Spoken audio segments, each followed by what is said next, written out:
There are limits you're aware of: how long you can run, how much you can lift, how late you can stay awake.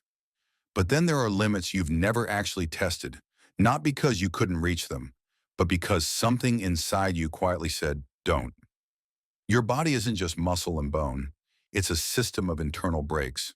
Most of the time, those brakes engage long before true physical failure. Tonight, we're exploring strange human limits you've likely never touched, and more importantly, why your brain refuses to let you reach them. 1. Your brain quits before your muscles. When you feel exhausted, your muscles usually aren't the problem. Your brain is. A safety mechanism known as central fatigue constantly monitors factors like temperature, oxygen levels, potential damage, and energy reserves. When risk crosses a certain threshold, the brain reduces output not because you've run out of strength, but because injury would be too costly. Elite athletes don't necessarily have stronger muscles. They've trained themselves to tolerate the discomfort signals that tell the brain to stop. In many situations, your body could do more, but your brain simply won't allow it. 2. Why you can't use full strength on demand. In moments of extreme danger, people have lifted cars, broken doors, or moved objects that should be impossible. That strength was always there. Under normal conditions, your brain limits how much muscle you can activate to protect your joints, tendons, and bones. Using your full strength would cause serious damage, so the limit isn't mechanical, it's neurological. Your body is capable of producing far more force than it ever allows you to use casually. 3. The breath-holding limit isn't about oxygen. When you hold your breath, the urge to breathe isn't triggered by low oxygen levels. It's caused by carbon dioxide buildup in your blood. As CO2 rises, your brain interprets it as danger and sends an overwhelming signal to breathe, even if oxygen levels are still safe. This is why trained freedivers can hold their breath far longer than average people. They've trained their brains to tolerate CO2 discomfort. Your lungs aren't the real limit. Your nervous system is. 4. Why you can't tickle yourself. When you try to tickle yourself, your brain already knows what's coming and subtracts the sensation. This process is called sensory prediction. Your brain predicts the outcome of self-generated actions and dampens the response so you're not constantly distracting yourself. That's also why unexpected touches feel stronger and why surprise amplifies sensation. Your brain decides what deserves attention and what doesn't.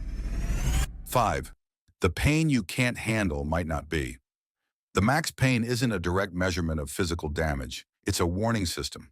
Your brain estimates how dangerous a situation is and adjusts pain levels accordingly. That's why pain can spike when fear is present, disappear during emergencies, or linger even without visible injury. The true limit often isn't tissue damage, but perceived danger. Your brain controls how loud pain needs to be to stop you. 6. Why spinning makes you nauseous. So fast, your sense of balance relies on fluid inside your inner ear.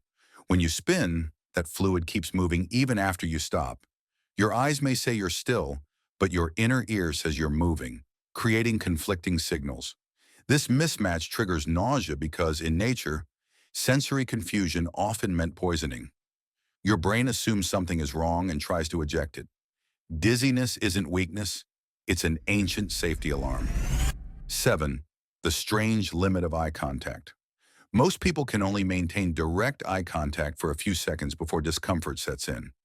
In early human history, prolonged staring was often a threat signal. Predators stare and challengers stare. Your brain still interprets intense eye contact as confrontation, which is why it can feel intimate, aggressive, or unsettling depending on context. 8. Why you can't force yourself to sleep. Sleep isn't something you can switch on at will. It's a chemical state. You can lie still, close your eyes, and do everything right. But if your brain doesn't feel safe enough to let go, sleep won't come. This was once adaptive, because falling asleep at the wrong time could mean death.